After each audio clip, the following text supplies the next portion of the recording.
Hello, how may I help you? Well, I've been seeing these yellow boxes in front of a lot of houses in my neighborhood. Just wondered what they were for. I noticed your phone number on all of them, so I called. Could you tell me about your business? We do recycling, but we're not a business. Gaia's Guardians is a non-profit group. We encourage recycling as a way of protecting the environment. I don't know. I mean, it is a good idea, but I really don't read the newspaper every day or anything. And we don't come collect newspapers every day. In fact, we only do pickups every other week. Oh, well, then maybe I could help. I mean, in my neighborhood, there's too much rubbish lying around everywhere. I'd like to help out, I guess. That's great, sir. You're doing the right thing. Okay, I need to get your contact information. What's your name, please? Peter Wisrow. Peter, how do you spell your last name? Wisrow? No, actually, it's Wisrough. Oh, I'm sorry. I'm a terrible speller. You're a good speller. It's just that my family are terrible pronouncers. You're quite a card, Peter. Okay, now what's your address? Number 168 Bridge Road. That's here in London. How about if I have any questions? I'm sending you a copy of our booklet too. The booklet has our phone number and our email address, helpline@blackcat.com. That's HELPLINE@BLACKCAT.com. But I nearly forgot to ask, what's your postcode? BS9 7PU. PS9 7BU? No, that's B as in boy, S9 7P as in Peter, U. So I'm guessing those yellow boxes I saw are for recycled newspapers. Yes, that is correct, and it's free of charge. Wow, that's good news. Do you recycle anything besides newspaper? Oh yes, we recycle most everything. Glass, plastic, paper. Oh, so I can put like glass and plastic bottles in the box. Sorry again. Things like that you have to bring to our collection centre. And where is that? Our main centre isn't that far from you. It's actually right on the east side of Central Park. That new blue building? That's the one. Cool. Hey, what's with all those different colored boxes outside that place? Oh, that's for the different materials we recycle. The blue is for metal, the green is for glass and plastics, and the yellow, of course, is for paper. Okay. I'll try and manage to keep all that straight. Oh, no need. They're each labelled. Great. So which one would I put magazines in? Actually, they don't go in any of the bins. Unfortunately, magazines can't be recycled because of the material they're made of. It's such a waste. So, would you be interested in volunteering? I'll think about it. Could you send me some more info? Absolutely. Along with the newspaper box, I'll be sending you our booklet, Savvy. That is SAVVY. It tells you about what you can do to protect the environment in your daily life. Plus, it lists things you can do as a volunteer with our group. Hey, that's cool. Thanks. My pleasure. Do you have any other questions or concerns? Nope, that's it. Welcome everyone to today's seminar on CV and interview skills. Remember, your CV is probably the most important document you will ever write. It opens the door to your career, and that job interview is probably the most important meeting you will ever attend. It's like stepping through that open door. So let's roll up our sleeves and get down to work, shall we? First of all, I cannot possibly tell you everything you need to know about writing a resume in the time we have.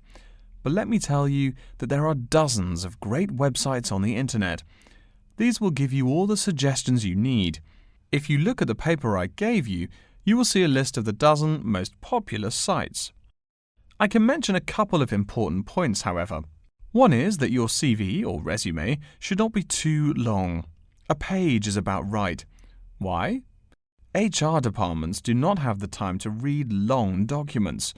Too many people are sending too many CVs. After all, the economic crisis of 2008 is still very much alive. Everyone needs a job now. No matter how short you make that resume, though, you do not want to forget to tell HR how to contact your references. References are people who will give you a recommendation for a job. That's usually an ex-boss or a professor who knows you well. Do not use relatives. I don't care how much your mum loves you. Also, when you send that CV, be sure to include a typed cover letter. A cover letter is a letter where you basically are asking for a job. It's like introducing yourself. Make it brief. The real information about you is on that CV of yours, and please make sure the letter is typed. It doesn't matter if your handwriting is beautiful or not. Companies only read typed letters. Another point about CVs is you should try to have an attractive layout. Maybe use different type fonts or colours to highlight information. Some people include a photo. You can find dozens of examples on the internet. Whatever layout you decide to use, however, avoid all spelling and grammar errors. I used to be an HR manager. If I saw a mistake, that CV went into the garbage. Something you write in a CV is a description of your skills and experiences in an interesting way. Mention training too. These are what get you hired. Do not just say, I have lots of experience, or I have many skills. Tell that boss what you did, for what company, and when. Better, tell him how well you did it.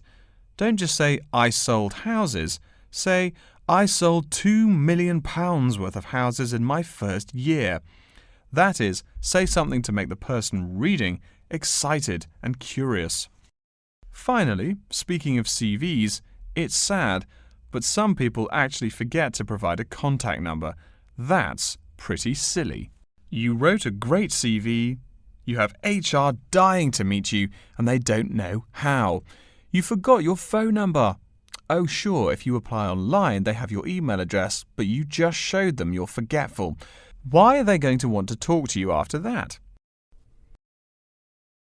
All right, moving on to the actual interview. I'll go over what you need to know by the end of it and what you can discuss and negotiate on later once it looks like you'll be offered the job. First, there's working hours. It's not that necessary to hammer out the hours off the bat, especially since it's easy to come off as lazy when the first thing you bring up is how much you're going to have to work. You can also find out more about possible promotions later on. It is important, however, to get a feel for how much you'll be paid. You should make sure the salary range is commensurate with what you're worth, and if you're not, you can move on to better opportunities. Being sure you're going to make what you want to live on is much more important than issues like your pension. You're all so young that your pension is not going to matter for quite a long time. You should find out about what skills you must know for the job and what they'll teach you. In addition, if the company will provide training, you should find out how long the training period is and whether it is paid. Beware of any jobs that want you to train for a long time without appropriate compensation. Speaking of compensation, find out about holidays as well. Do you get paid vacation time? Are you allowed to take personal days? Do you have to work on national holidays? Once you work out these main issues, you can move on later to details like the location and expected attire and whatnot. Wow, that's a lot of information. Let's take a break so you can think everything over and ask any questions you may have. Don't hesitate to come and see me if you need any clarification on all this stuff. Hello, are you Dr. Lindsay, the returning student's advisor? Yes, that's right. Are you Frank? Your appointment wasn't until 2, but that's okay. Please come in and have a seat. Thanks. I like to arrive early whenever I have anything to do. That's certainly a praiseworthy habit. Let me see. It looks like you've taken a long break from school, and I understand you wanted to have a chat about what you should study if and when you return for further classes. It's such a big challenge. I don't know if I'm crazy for doing this or not. Believe it or not, I know exactly what you mean. Before I began working here at the university, I taught primary school for nearly 10 years. It takes a lot of courage to go back to school. I feel more shy and scared than the primary students I teach. In the schools I taught, I found today's youngsters are very sure of themselves. In terms of intelligence, I have a lot to teach them, and the maturity level of much of my class leaves something to be desired. But in terms of confidence, wow, a lot more confident than I am now, that's for sure. Stop fretting. A brave man is a coward who refuses to run. Let's talk about your strong points. You seem an intelligent man.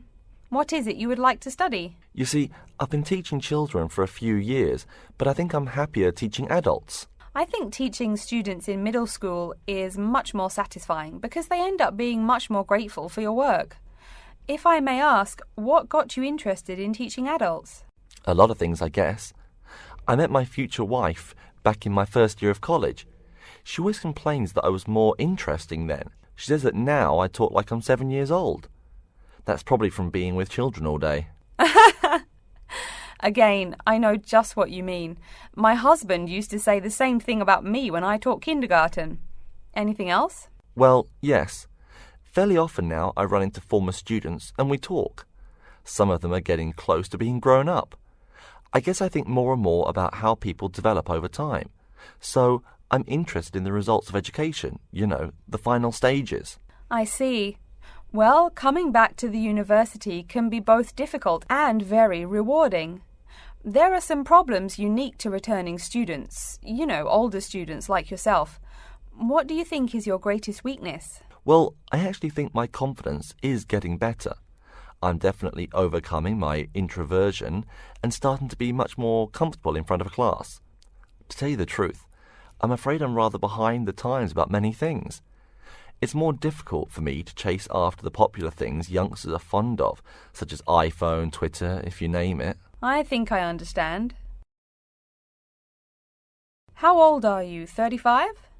People at your age still go back to school for further education. I was a bit the same way. I mean, I didn't study at university till after I had a family, a husband and one child.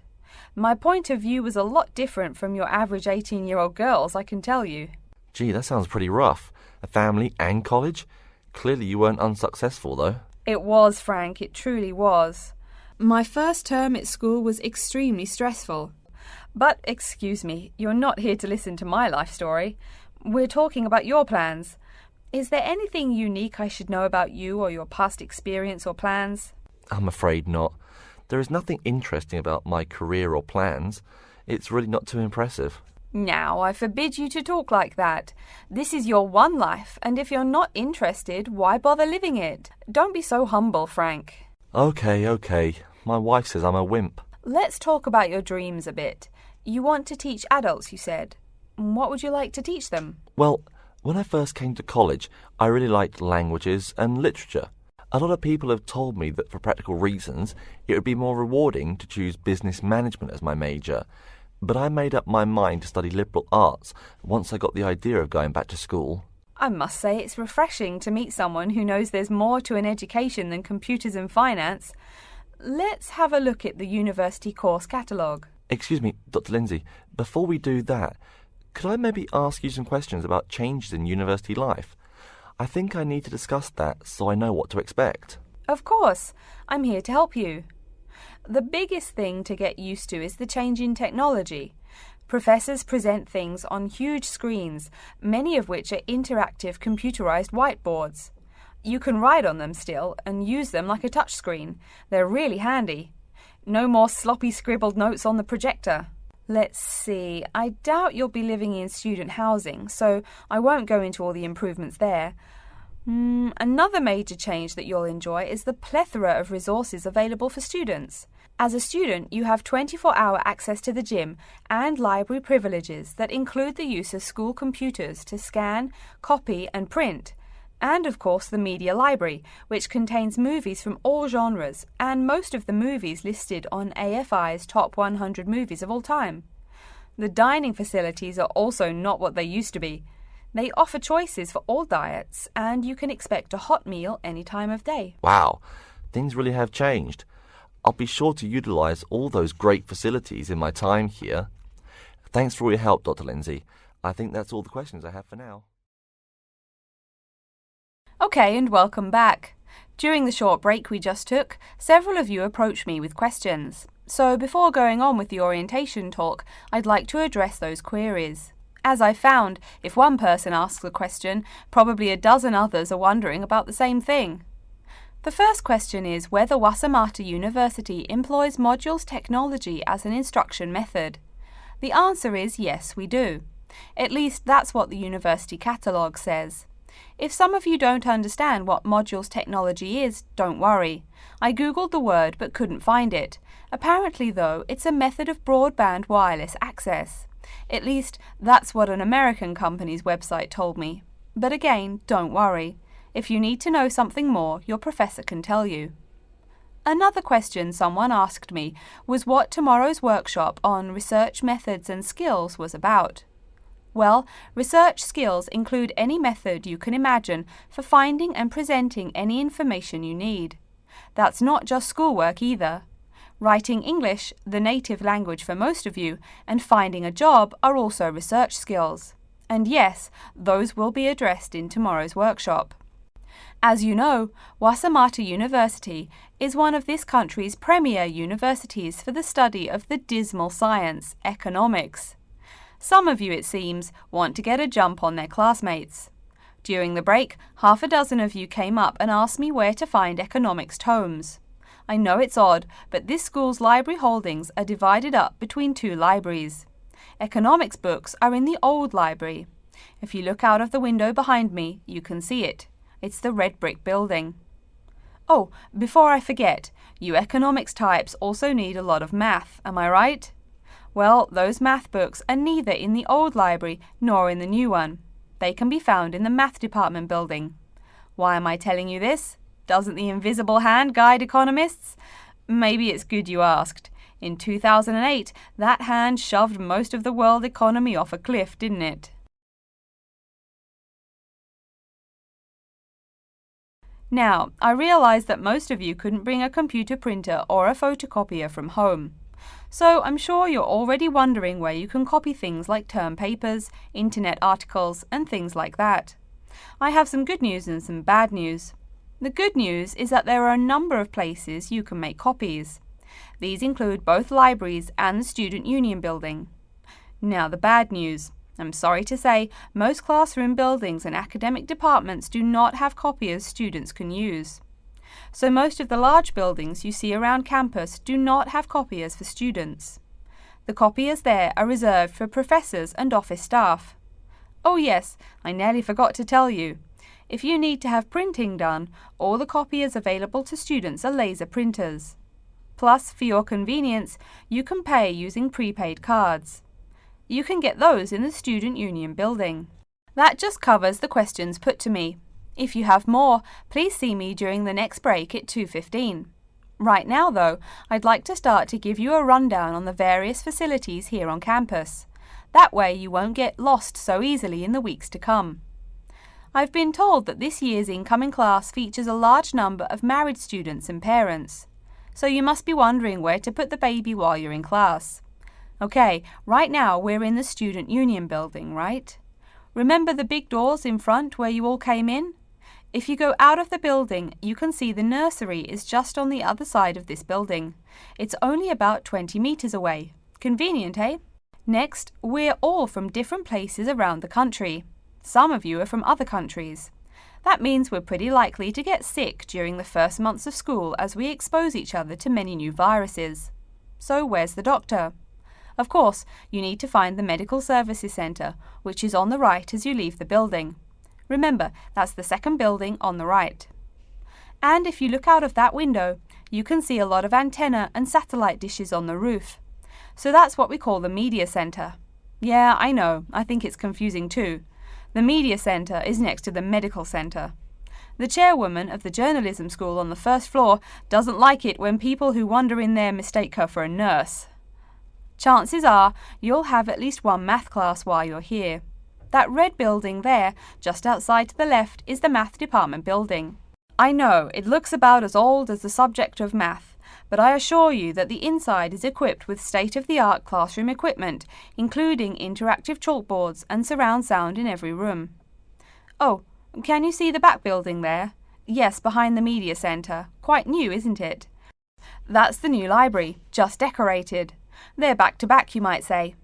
If you look just to the left of it at the lower, older-looking building, you'll find the old library. It's nice and quiet, perfect for those marathon study sessions during exam week. Since the weather is so nice, why don't we stop looking at our maps but go for a walk around the campus? Good afternoon and welcome to Habitat Hunters. You must be Joseph. Yes, that's right. You said on the phone that I could come by at 2 o'clock. Sorry, I'm a little early. No problem at all. In Calgary's market, you have to move fast if you want a good apartment. Actually, I'd settle for almost anything. I've been here 10 days and the hotel is ruining me.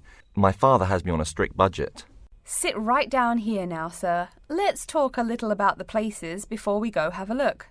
Now, we have 4 apartments available. Okay. Could you tell me more about those 4 apartments? Sure. The first one is on Beetle Road, just a block off campus. It's a 3-bedroom with a bathroom and a living room and a great Italian restaurant right next to it. The agent says that the first apartment is a 3-bedroom apartment with a great Italian restaurant right next to it. So, restaurant has been written in the space. Now we shall begin. You should answer the questions as you listen, because you will not hear the recording a second time. Listen carefully and answer questions 1 to 4. Good afternoon and welcome to Habitat Hunters. You must be Joseph. Yes, that's right. You said on the phone that I could come by at 2 o'clock. Sorry, I'm a little early. No problem at all. In Calgary's market, you have to move fast if you want a good apartment. Actually, I'd settle for almost anything. I've been here 10 days and the hotel is ruining me. My father has me on a strict budget. Sit right down here now, sir. Let's talk a little about the places before we go have a look. Now, we have 4 apartments available. Okay. Could you tell me more about those 4 apartments? Sure. The first one is on Beetle Road, just a block off campus. It's a 3-bedroom with a bathroom and a living room and a great Italian restaurant right next to it. How much? Well, it's $435 a month, including internet and utilities. Okay, that sounds reasonable. Any drawbacks to the house? There's a really big garden, but it hasn't been taken care of over the years and is just too big to clean up nicely. That sounds okay. Tell me about the next option. The other 3-bedroom apartment is on Oakington Avenue on campus. It is right near the building where you have classes, and the kitchen and living room are newly furnished. Wow, that sounds like a pretty good option. Well, it is a cool apartment, but since it's a dormitory, the living room, bathroom, kitchen and washing machine are all shared. It would be nice not to have to buy living room furniture, though. And how much is this one? $400 per month for a bedroom with an air conditioner. For a bedroom without an air conditioner, you would pay less, $340 for it. Yikes! Even with the air conditioner, it sounds really inconvenient to have to share facilities. I'll never cook if I have to walk down the hall to use the kitchen. Yeah, that's true. Anyway, the next place is a 2-bedroom on Mead Street. Oh, I like Mead Street. That's off campus, right? Yep, it's pretty cool, but it only has 2 bedrooms, plus a living room and a study. But I want to live together with my 2 friends. So you could make the study into a small bedroom if you end up living with them. Also, we guys want a TV and DVD player since we're all so much into movies. Well, this place has a great TV and VCR, but no DVD player. No DVD? That's so weird. Are any other facilities provided? As you said, weird enough, it also comes with a wash basin. Is there a washing machine? I think we need that more than just a wash basin. I'm afraid there's no washing machine in the apartment. Wow, that's so old-fashioned. Maybe it's not the best choice for 3 college guys. How much is it? Well, it's $600 per month, but of course it would be cheaper if you made it into 3 bedrooms instead of 2. Where is the apartment located? It's 2500 Mead Street, where there are a lot of bars. It would be affordable, but it would get pretty noisy. And that sounds really expensive for an old place in a noisy area. How about the last place? This one's on campus in the Devon Close complex. It's a 1-bedroom, so it will be a little quieter than the Mead Street place. 1 bedroom, huh?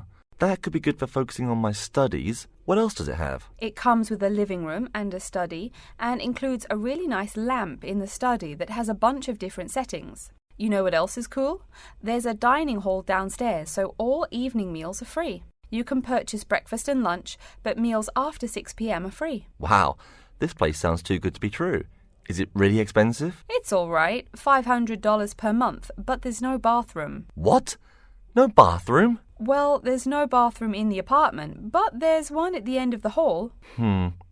Thanks. I think now I just have to decide whether I want to live alone or not. Yeah, which one do you prefer? I think I'd choose either this apartment or the one on Beetle Road. Okay, you'd better think about it, and then you can contact me ASAP. Fine. Thanks for your help. You're welcome. Hi folks, my name is Loretta Johnston, and I'm here from the Baltimore Department of Public Waste. Thank you for coming out to our community meeting tonight. I've got a few words to say about the waste collection here in Baltimore. First, there's the sorted collection bins themselves. They're made of sturdy, solid material, so none of your trash can seep out or puncture the bin. Also, since these things sit out on the curb overnight, rain or shine, they have to be waterproof. We can't have water getting up in it and filling up the bin. Remember to pay attention to which bin is which and sort your waste accordingly. You should have a blue or green bin for recyclable garbage, a yellow bin for unrecyclable garbage, and a red bin for toxic waste. Our city-wide waste management is divided into two services. The first is commercial waste collection, or trash collection from buildings. The majority of building waste is paper, which goes in the blue or green bins. You'll notice in your office buildings there are signs that warn you not to overfill these bins. All that paper adds up, and an overflowing bin is infinitely harder for collectors to carry to the truck and empty. Aside from paper, another large source of building waste is metals. Metals such as tin and aluminium can be put in the yellow recycle bins, but metals like lead and copper should be disposed of in the red bins. These heavy metals are harmful to the environment and exacerbate our city's existing pollution problem. That's about all the information you need for building waste. Moving on to the second service, household waste collection is probably what you primarily think of when you think of what we do here. Many of the same guidelines apply, the sorting is the same, etc. Please remember to keep garbage like kitchen waste in a plastic bag. It makes collection easier and lessens the abominable rotten trash smell. So, after we take your trash away, what happens to it? We take all the garbage to one of a number of garbage disposal plants, each of which is located in the middle of an open space of some sort. No one wants to have their home or office right next door to a waste disposal plant, right? Waste is collected and then disposed of once every 4 weeks. A lot of trash can build up in that time, so we're in the process of developing a plan to fund collection more frequently. Ideally, it would be collected weekly, but we will likely have to settle for bi-weekly. The garbage trucks make their rounds to clear the bins at night in order to avoid traffic. I'm sure you've seen how much waste your own household produces in a given week. Now imagine all the trash produced by all the households in Baltimore. It's a lot, right? It may surprise you that this amount is only marginal compared to commercial waste. Yep, the main waste producers are actually businesses, industrial facilities, retail and offices. Hard to believe humans produce that much waste, right? No wonder we have pollution problems. Anyway, after all incoming waste is sorted, recyclables are sent to a recycling plant, while garbage and toxic waste are transported to their respective areas of the plant for treatment. Items such as stones, which should not be disposed of in our bins, are separated out and discarded. Once the trash has undergone the treatment process, it is compacted and disposed of with all the other trash. And finally, when the landfill space is full, it is buried deep underground, and in time, something new is built on the land. That's everything about waste collection. Thank you for listening. Are there any questions? Hi, Julie, it's Ricky. Hi, Ricky. How are you? I noticed you weren't in psychology today. I'm feeling sick, so I didn't go to school today. Would you mind telling me what I missed in class? Sure thing. I'm sorry you're not feeling well. Anyway, we spent most of the class talking about a new essay that Professor Johnson assigned. You need to choose one of the bold headings from the note system and research it. Wow, I picked the wrong day to miss class, huh? You sure did. Could you tell me the specific requirements of this paper? Sure. You need to find scientific research that supports your claim as one of your references. It can be from some of the case studies we discussed in class, or you can find your own. Or even better, you can conduct your own research. I'm sure that would get you an A. Have you decided what you're going to do yet? Also, where are you getting your references? Yeah, I'm going to research facial recognition by infants. I've already found a few experiments in scientific journals. That would probably be a good start for you. There are tons of journals in the library. Great idea, thanks. I'm considering writing my essay on the effects of one of the psychotropic drugs we talked about in class. I'm sure there is lots of stuff about it on the internet. Are we allowed to use information from the internet?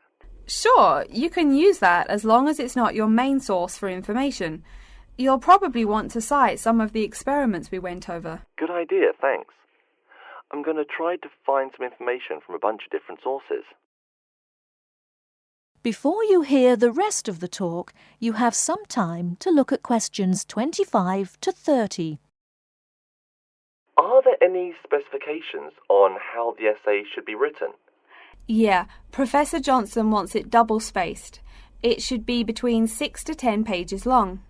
6 to 10 pages? That's so much. Oh, it's going to take forever. I know, the whole class groaned when he said that. Anyway, you also need to put the title in italics and... Wait, each section heading or just the main heading? Only the main heading should be in italics. I think section titles are supposed to be in the same format, but maybe in bold. You'll have to check that in class next time. Oh, okay. So I take it that the report has to be typed, since there are so many requirements. What are the other formatting requirements? Yep, it's got to be typed. Aside from that, there are still a few more specifications. You should number each page. Make sure it goes up in the top right corner. Okay, I'll make sure to write that down. I always forget to number the pages. Do we need to title and date each page too? You need the shortened title on every page, but no need to include the date. That should just be on the cover page. Okay, thanks. No problem. Also, make sure the margins are 3.25 pixels wide. What? I'm not even sure how to do that. Oh, it's okay, I can show you. It's really easy. I think that's all the directions he gave us. A lot of formatting requirements, but we have the freedom to research many things that we like, so that's good. Oh, I almost forgot. Remember to put down your ID number on your report. Thanks so much for your help. I'll see you in class Monday. No problem. Glad I could help. See you later. Good morning and welcome to yet another lecture in environmental science. I don't think I'm telling you a secret when I mention that water is a big worry here in Australia. The stuff is scarce. Perhaps that's why we drink so much beer, eh? Seriously though, a safe and reliable source of water is one of the great concerns of people everywhere. Moreover, as the world population grows, the pressure on existing water supplies grows greater and greater. Think about it. Our economic system demands that there be more and more consumers. The growing number of people has been tied to climate change, including droughts. So more people means less water. But our economic system demands a high birth rate. Forget about oil. Soon enough you will see wars for water. Mark my words. But today I'm going to confine my remarks to Australia. As noted already, here down under the water supply is extremely scarce. The only drier continent is Antarctica, and remember no one really lives there anyway. Moreover, in recent years, the wind patterns have changed. Rain that used to fall on the country now falls out to sea hundreds of miles to the south. Now, when I speak of people needing water, most of you probably think of drinking.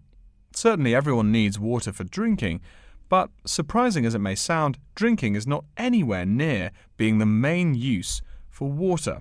Most water is actually used for washing. When you take a shower, you probably use well over 100 litres of water. Every time you flush your toilet, that's about 8 litres. But most people drink no more than 2 litres or so per day. So, where to get water? It could be obtained from rainwater, but often rainfall consists of other harmful pollutants that evaporated with the water. In fact, acid rain, an intense example of this, causes harmful effects on the wildlife of the habitat on which it falls. Water from underground could also be used, though it is more difficult to contain and often must go through an extensive cleansing process. The purest water is found in rivers, creeks, lakes and dams. And, sad to say, Australia has precious few of these.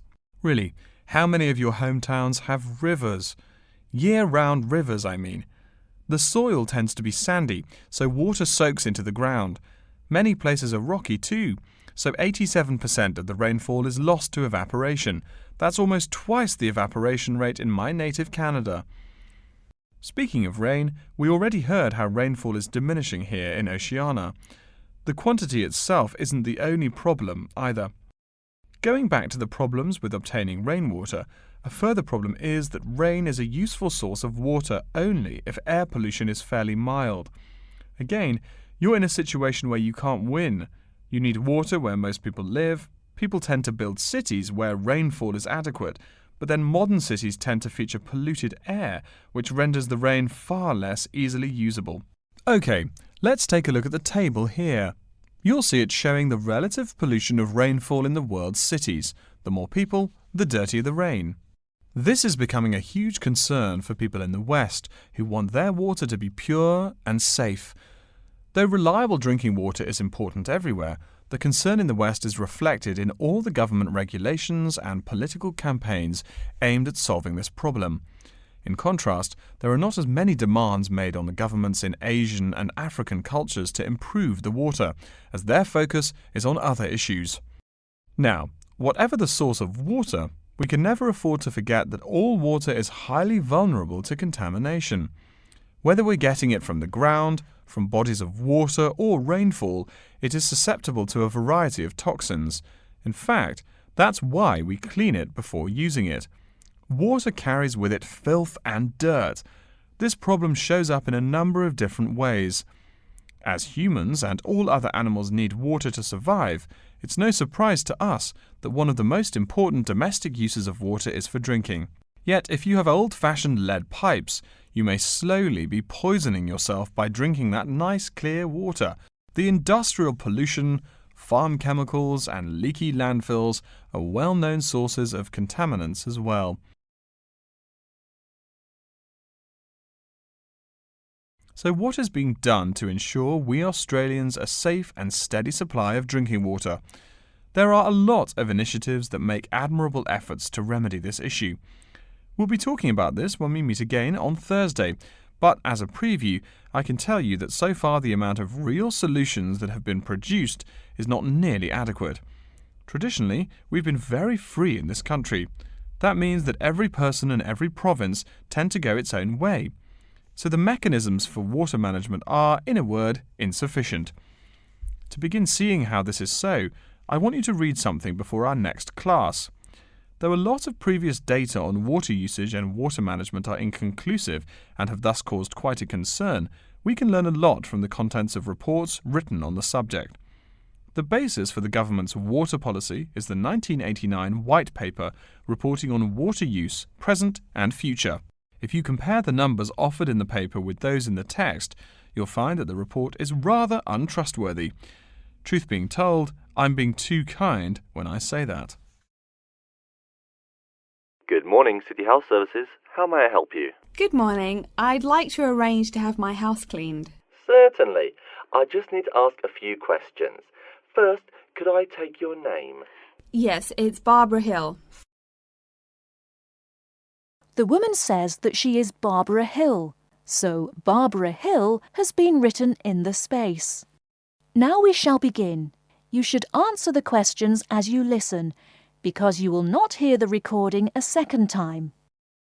Listen carefully and answer questions 1 to 4. Good morning, City House Services. How may I help you? Good morning. I'd like to arrange to have my house cleaned. Certainly. I just need to ask a few questions. First, could I take your name? Yes, it's Barbara Hill. Thank you. Next, is your house in London? Yes, it's in Kingston in southwest London. Okay, southwest London and, what's the postcode? SW105. And what is the square footage and what rooms will be cleaning? The whole house is 268 square feet, and there is no need to clean all the rooms. I only want to have my bedrooms cleaned. Okay.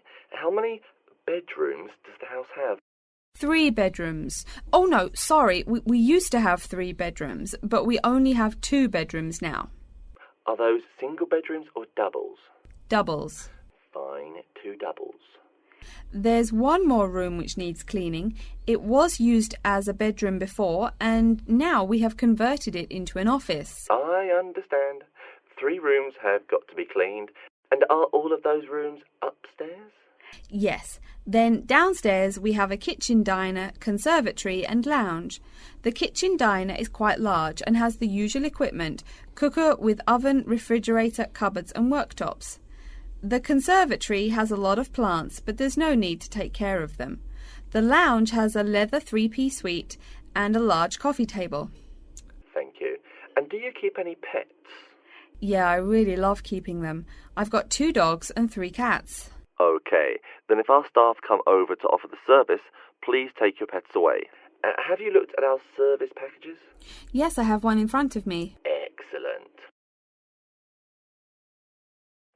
Before you hear the rest of the conversation, you have some time to look at questions 5 to 10.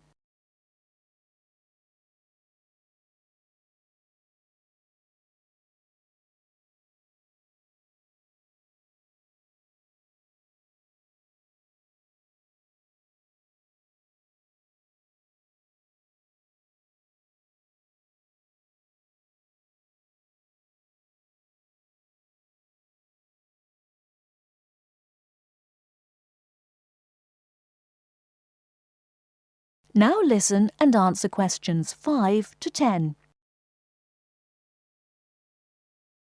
Any extra services you need? Switching bed linen, working the garden, clean the glass in the conservatory, that kind of thing? No. Actually, replacing the bed linen, yeah, that would be good. No problem. I'll just make a note of that. How about curtains, mats and carpets? What would you like us to do with those items? The curtains. I'll have to think about that. I think we should have the carpets cleaned really well every quarter. Mats can just be done with the laundry. Of course. How about clothes? We can have our staff wash and iron them, or we can have them taken to a dry cleaner. Washing and ironing. No, just ironing. That'll be okay. Okay, fine. I know quite a bit about what you want now. I should let you know that we're located on 12 Amy's Road. That's Amyes. And we work on from Monday to Sunday except Tuesday and Wednesday. Could you let me know when is convenient for you? Next Friday. No. Oh, that's no good. My son invites his friends over in the afternoon that day. Perhaps next Thursday or next Saturday? Let me check. Okay, next Thursday. When is it convenient for us to come over and provide the service? Is it okay if we come in the morning? Or we may come in the afternoon. It depends on your schedule. I'm okay with any time. Just give me a call to let me know you're coming before you arrive. Sure we will. By the way, how long will it take for the service? We usually work 1 to 3 hours for house cleaning, and the work will take 3 hours at most. And of course, if it takes more than 3 hours, you should pay extra for it. Fine. So, let me just do some calculations. Hi everyone and welcome to Sydney Airport. Today I'll be giving you the inside information on the day-to-day operations of the Australian quarantine service here. We hope to provide you with a better understanding of why such heavy security regulations are necessary by educating you on how we operate and why we do the things we do. We're not here to try to persuade you to fly through Sydney Airport, though we hope you'll find your experience relatively stress-free and comfortable. First things first, our personnel. Can anyone guess how many people work at Sydney Airport? We have 200 alone working in Terminal 2. So can you guess how many in the whole airport? I heard someone say 360. That's getting closer. What? Did someone say 2,000? That's way too high. Sydney Airport actually employs 440 people. A lot, right? And about half of those employees work in security-related matters. Moving on to our not-so-human employees, let's come and see our favourite pooch, Milton. Milton is our best drug-sniffing dog on the force. He's friendly to most people. You can even come pet him at the end of our tour. Burnouts, beware though. He'll find everything. Notice that even though there are so many of us around him, Milton stays quite calm. This is the precise reason he was chosen for the job. Dogs that are chosen are not predisposed to sniff out different narcotics. That's something we teach them already. So here's a part of the airport most people never notice, the cargo transport terminal. This is where packages are shipped to and from. Normally, we ship around 4,400 packages per month. In this airport alone, over 52,000 packages were shipped in and out over the past year. We ship to and from 170 different countries. Not bad, eh? Probably it will go up to over 72,000 packages this year. And despite over 100 flights in and out of here daily, the number of lost or delayed packages is impressively low. If you send your package through here, rest assured we'll get it where it's going. Let's move on to the area most of us are familiar with, the passenger terminals. In order to be allowed into this area, you must pass through security with your ticket and, if you're travelling internationally, your passport. If you're travelling domestically, you just need a legal form of ID. If you don't have those, you will not be allowed to pass through security and board your flight. During the security scan, your carry-on items will be checked for dangerous items such as weapons, sharp objects, and liquids that exceed our specified limit. If you attempt to pass any of the prohibited items on this list posted at the entrance, you are still allowed to board the plane, but you'll be given a warning and your item will be confiscated. Don't worry, we will not arrest you for having too much shampoo in your bag or anything like that. We also search your carry-ons and parcels for any perishable items. We prohibit the transportation of local vegetation and prohibit parcels containing any insects in them. You may or may not have learnt about this in biology class, but when some plants are introduced to a new environment, they spread wildly and wipe out the current species around it. It is important to control the introduction of new plants into an ecosystem, so we must prohibit the transport of any fertile seeds. So what happens to parcels containing possibly suspicious items? It's of course something we do not take lightly here. If an object passes through the scanner that appears suspicious in any way, it is separated out for manual search by a member of our trained security personnel. If an illegal plant or simple sharp object like a pocket knife is found, it is simply disposed of in our biohazard waste containers, and the package itself is returned to the sender, or passenger if it is for a passenger flight. More serious weapons are reported to higher authorities for investigation. Before you hear the rest of the talk, you have some time to look at questions 18 to 20.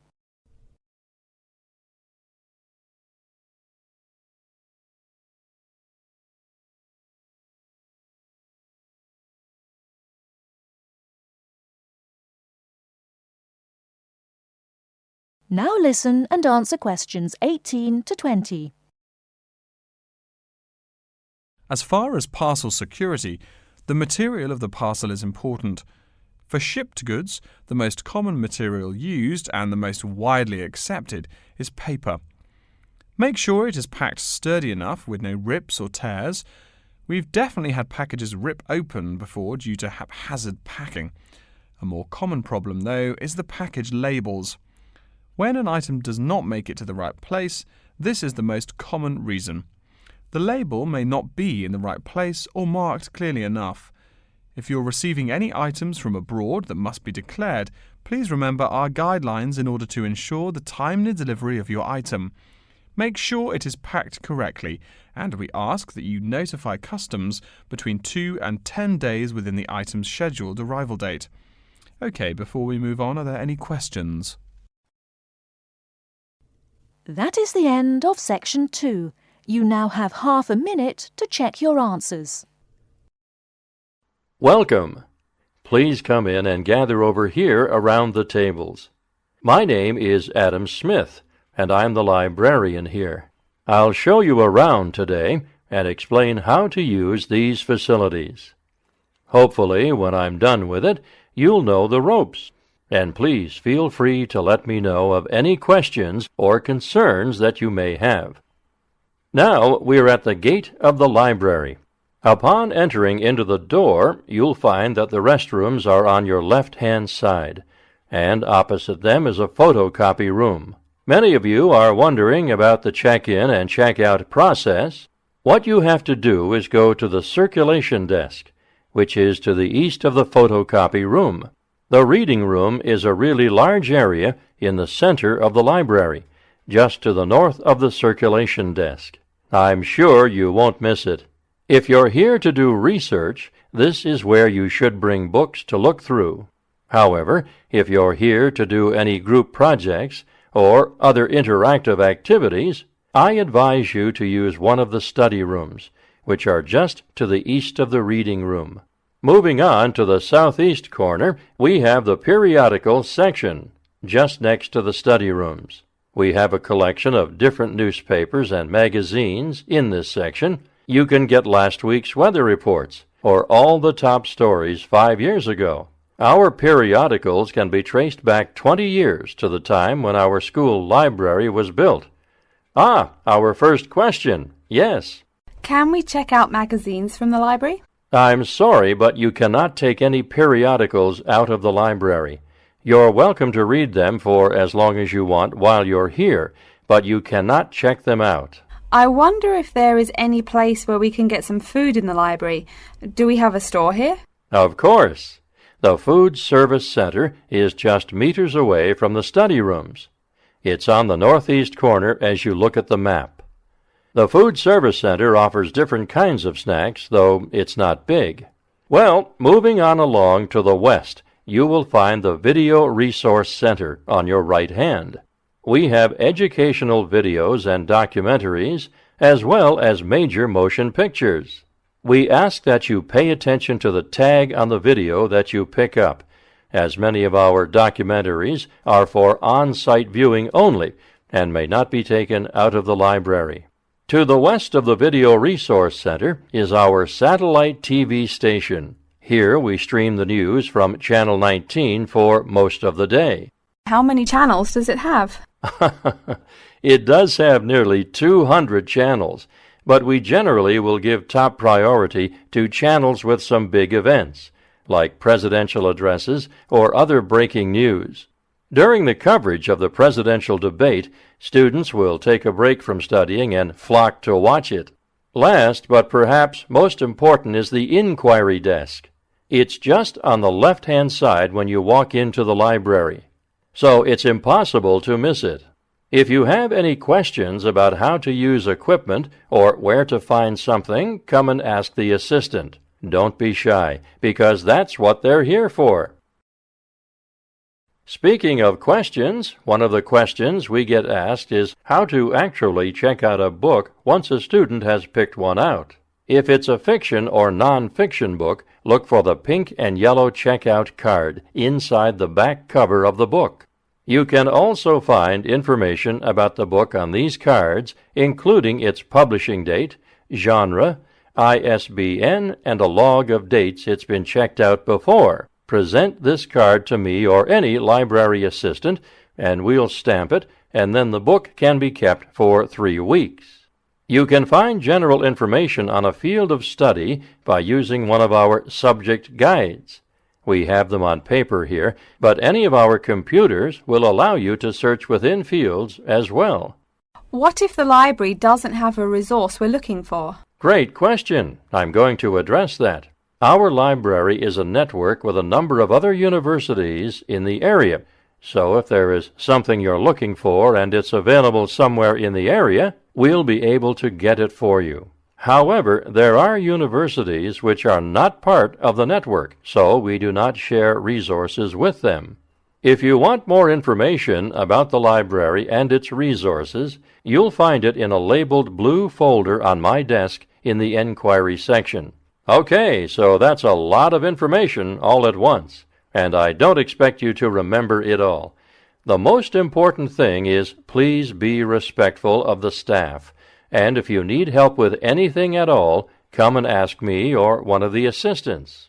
All right, any questions? That is the end of section 3. You now have half a minute to check your answers. Good morning. Today we will continue our study of Crocodylus niloticus by talking about its living habits. We've already discussed the evolutionary attributes that set it apart from its crocodile relatives. Does everyone remember that? Yes, it has an extremely narrow snout and 3 or 4 rows of protective scales on its back, as compared to 2 rows on other members of the Crocodylus genus. Let's take a look at how these carnivorous man-eaters live, where they live, and finally, whether they really deserve their vicious reputation. To start, I'd like to address a great question posed to me by a student during yesterday's office hours. We talked about the distribution of crocodiles in Africa and saw that they are highly concentrated in the south and west of the continent. This student noticed that on the map displaying the distribution of crocodiles across Africa, there were no crocodiles in the northern region, and found no mention in the literature of the existence of crocodiles in the north of Africa. Why might there be no crocodiles in North Africa? Let's save this question for later in the lecture. To find out more about the social habits of the African crocodile, one researcher named Tara Shine of the University of Ulster in Northern Ireland conducted a survey of the wetlands in Mauritania and received reports of 46 crocodiles living in one group, or float as we say when referring to crocodiles, though the usual number is a little less than half of that. In general, crocodiles are more highly concentrated in wet subtropical environments near bodies of water and rich vegetation. While South American crocodiles thrive in cool rainforests, the African crocodile is more equipped for heat. Though they can survive at the hot temperatures found in some deserts, they are not equipped to handle dry climates and thus cannot survive in places like the Sahara Desert of North Africa. As cold-blooded animals, crocodiles' core temperatures fluctuate from their average of 38 degrees Celsius as external conditions change. Thus, they need to avoid extreme temperatures. Others live an underwater life, keeping a body temperature close to that of the water. As their own unique method of regulating their body temperatures, some African crocodiles have made dens by digging holes in the ground to provide themselves with a cool, dark place to retreat from the hot African sun. Speaking of the hot African sun, let's go back to the question asked at the beginning of the lecture. We know that there used to be crocodiles in northern Africa, yet today there are none. What are some possible explanations for this? Some students have suggested that the African crocodile has evolved from a desert creature into a wetland creature, thus causing them to migrate south for more appropriate conditions. Others presume that the crocodile was hunted out of northern Africa by a fiercer predator. While these are intelligent guesses, the real story is a little bit different. The key to this migration is that the Sahara Desert did not always cover the north of Africa. About 8,000 years ago, the land was fertile wetlands, perfect for breeding crocodiles. Over time, though, the area dried out and the wetland slowly turned to desert, leading the African crocodile to migrate south to the marshlands they call home today. Some crocodiles did, however, adapt to living in dry conditions. In Mauritania, some crocodiles have learned to survive in an area where they can go up to 8 months with no water, by spending the driest of times in what's called a torpor, or short period of hibernation. To utilize every bit of rainfall, these desert crocodiles dig underground caves that collect runoff, thus staying cool and hydrated. During the mating period in November and December, males attract females to their viciously protected territory through a number of behaviors that range from snapping their jaws all the way to sending infrasonic pulses through the water. Afterwards, the female digs a hole up to 60 centimeters in depth to store the eggs for an 80-day incubation period. The female protects these eggs during the period, and sometimes even helps crack the eggs with her snout at the end. These teeth-gnashing carnivores are softer than we think. Although these vicious creatures have attacked humans on a few occasions, the residents are not afraid of them. In fact, they show a great deal of reverence towards these wondrous creatures. Some say that crocodiles bring water to their habitat, so if they leave, they will bring the water with them. Obviously, this is not true, but it demonstrates the admiration the inhabiting people have for crocodiles. Generally, crocodiles do not predate on humans. They attack when humans populate the crocodile's habitat, instilling fear and uneasiness in the crocs. Like any other species, crocodiles are known to attack when feeling fear. There's still a lot more to be discovered about the African crocodile. Researchers want to know more about the population size, how many crocodiles inhabit Africa in all, how they form separate floats, etc. There is still also much to learn about migration patterns and relations to other populations of crocodiles now found in other parts of the world. Next time, we'll examine a few specific case studies of crocodile populations in southern Africa. That is the end of section 4. You now have half a minute to check your answers.